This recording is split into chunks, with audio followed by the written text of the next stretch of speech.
Keep it up, you're so great. Standing, talking, you got me checkmate. No one's watching or nothing. I have cleared out the room. Also, so we're off the bus and we're here at a brick carving facility or sort of museum. So it's where brick carving goes on. And I'm pretty impressed with this brick carving, and after speaking to the people who own and run this place, it's they find it increasingly difficult to get people because it's an art that nobody wants to continue, or not many people want to continue doing. So they train people here to do it, and they also pay relatively high salaries once people are trained. And we're going to have a look now at a few of the bricks, and I'll tell you a few facts as we're having a look at what they're doing. So this is a typical clay brick, and as you can see, when they're carved, they put these incredibly intricate carvings in, and one of these takes anywhere between 15 and 20 days to actually complete, and the selling price is around 20,000 RMB per brick. And I was kind of a bit puzzled who would buy them. I thought they would be commercial, but they're actually not. They're actually generally fairly wealthy Chinese people who buy them and collect them, so they've become collector's items. Every one they produce is unique. So I would imagine, just like regular art, they would increase in value over time. We can now see this guy here who's actually doing one here. It's obviously not finished yet, but he's got a whole tray of different tools, and he's just literally paring the clay away just little bit by little bit. So that'd be what, around the $3,000 mark per brick? Yeah, one brick would be about $3,000. But it's fairly reasonable, actually. It's very reasonable, because I would imagine some of these people, carvers, will become famous, just like famous artists. So maybe, you know, in 200 or 300 years' time, people who've got a brick by a certain carver, the value will increase significantly. So it's obviously seen as investment by sort of wealthy people in China. But this kind of thing really impresses me because it's a skill I don't have, and I think that these people must have so much patience, because when you actually look at them, the intricacies is pretty amazing, really. There mustn't be many people who can do this nowadays. No, that's what they were saying, that it's a dying art because young people are not taking it up. So they have to encourage people into it by paying them reasonably good salaries and give them an apprenticeship as well. Yeah, but they wouldn't tell us how much they would make. No, would they? yeah, I did ask that question. I was trying to get a figure of what a monthly salary would be. But unfortunately, they wouldn't tell us that. Yeah, they wouldn't tell us. But I'm sure it's all right. Yeah, but we saw a guy in Chongqing who was basically like he was a master carver. He was a master carver doing it from rock and jade. And jade, yeah. And they were sort of taking him 8 years or so, which is just it's mad, insane, really. Yeah. So this here is documenting the process of carving the brick. So right from here, where they're digging the clay and then they're processing the clay, and then here they've got the clay, they're making it into bricks here. They're then firing the bricks in a kiln. Not kind of sure what they're doing here. Obviously the bricks are then finished and fired, and they're actually carving the bricks. And then right at the end is the carved bricks. I think that's really good how they've done that all in carvings. It's really, really kind of cool. So this is my birth symbol, which is horse. Your birth symbol is sheep, and they are the best friends. They are the I said they'd be good as a paperweight, and I asked how much it would cost to buy one, and he said he would give me one as a gift, so I really appreciate that. That will be on my desk in a really important position on my desk, because I like show the camera thing on my desk. Which one you got, dude? I've got Jixiang. Which means? Yes, it means good luck. Good luck, so there you go, I'm going to have good luck now. Happy days. Oh, thank you, 谢谢. 送我吗? It's given me this as a gift as well, so we've got a paperweight, and I guess this is something I can hang on the wall. Yeah, that's cool, man. Kind of scary. That's cool. And I've got one as well. How cool is that? So I'm with this guy here, and this guy has actually created all this with his own money. And I asked him just why he did that, and he wanted to basically do it to preserve the crafts of these ancient Chinese carving and sculpting traditions. And I think that's absolutely wonderful what he's done. You know, place is absolutely fantastic, and it's all done privately by this guy, and that just shows you some passion for something, doesn't it? Yeah, that's wow, amazing. Thank you very much. It's very good of you to come and let us see this. It's very impressive. So the guy I was speaking to earlier, just a few minutes ago, he's created all of this just to preserve his culture. He's from this area, he grew up here, and he's done all this just to preserve his own culture. And we're going to see 5 different types of Chinese opera. And it's all from, I believe, the Shanxi area. As we said in a previous video, 80% of cultural architecture is from Shanxi province. And as you can see, there's people performing now, which is just amazing. 这是我们近距离能给大家。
Oh no, they're getting stuck. Is it nice and easy, Ollie? Huh? Is it easy? Yeah, mate. Well, easy. No, I'm joking. Yeah. Seems you're getting a bit tangled up. No, it's mate. not easy. Put it down. Yeah. Did it look good? Maybe you can tell me in the comments whether I was good or bad at it. Whoa, he's got it. Yeah. Throw me that one. Oh.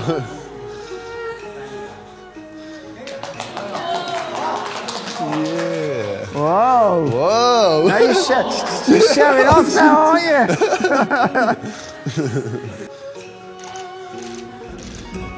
Might want to get a thumbnail. Yeah, hang on.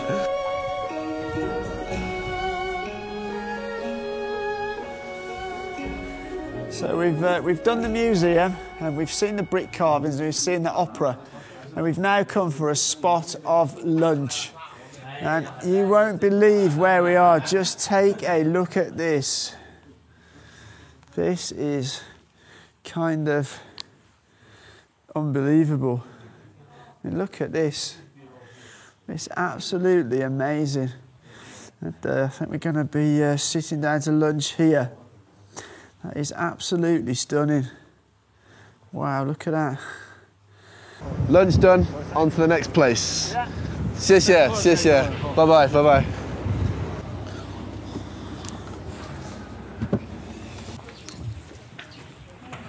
We've now arrived at Shuitan to see how vinegar is made, because apparently Shanxi is famous for vinegars. And here we can see all the ingredients which are used in the manufacture of vinegar. The main one being kaoling, and that's the main ingredient. And then all these others are to add different flavours to different types of vinegar, because it appears they make many different types of vinegar, not just one. So we're actually milling, we're actually rolling the kaoliang. Yeah. So this is rolling the main ingredient. So apparently they still make some of this vinegar in the natural way. Oh, this is a stone mill.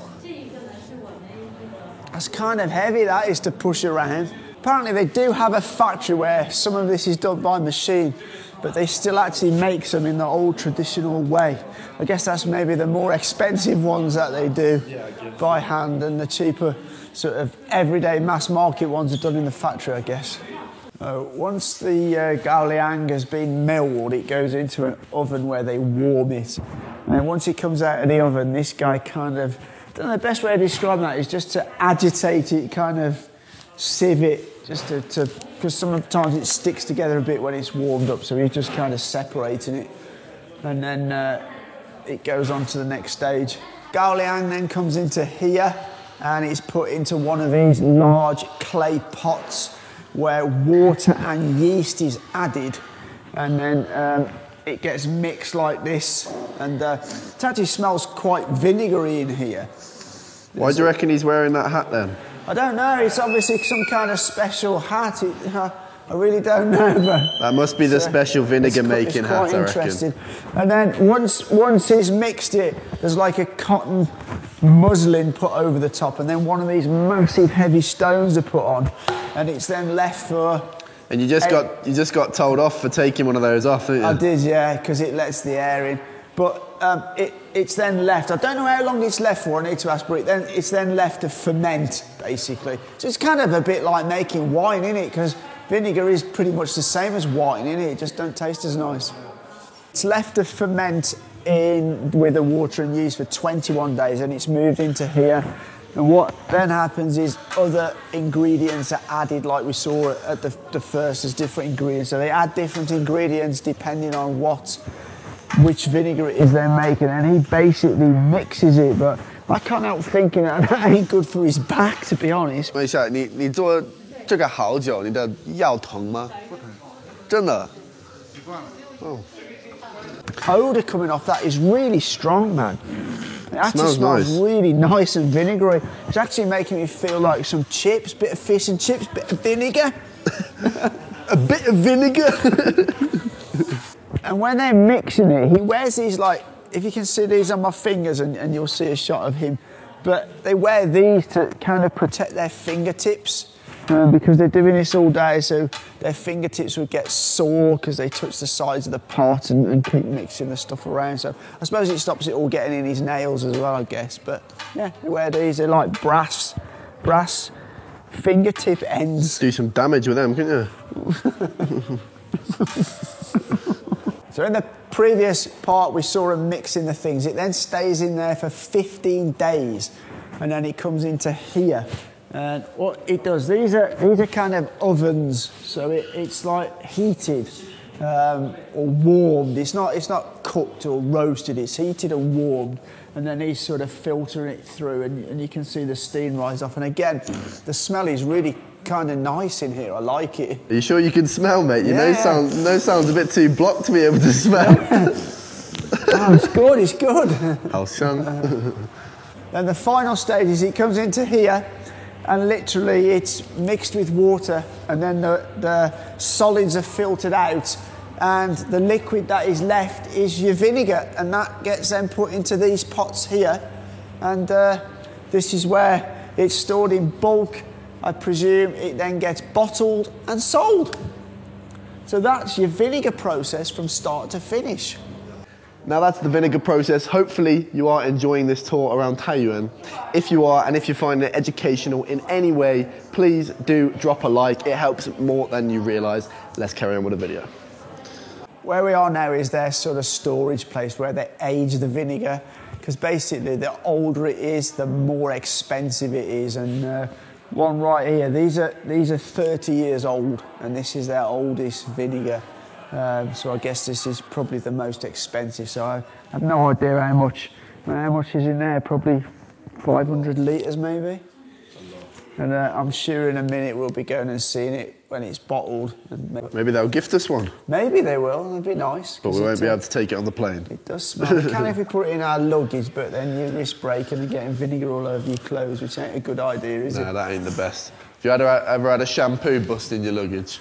No. Ain't good. Don't recommend it. So I'm a bit confused, because back in the UK, we either put vinegar on like our chips, or this kind of vinegar, we'll have bread to dip it in. Now, we've got one here which is the pure vinegar, and we've got one here which is mixed with apple juice. So I'm gonna try the apple juice one first. Yeah, it's kind of weird that is with apple juice. But I must say that is quite nice. That is quite nice actually, yeah.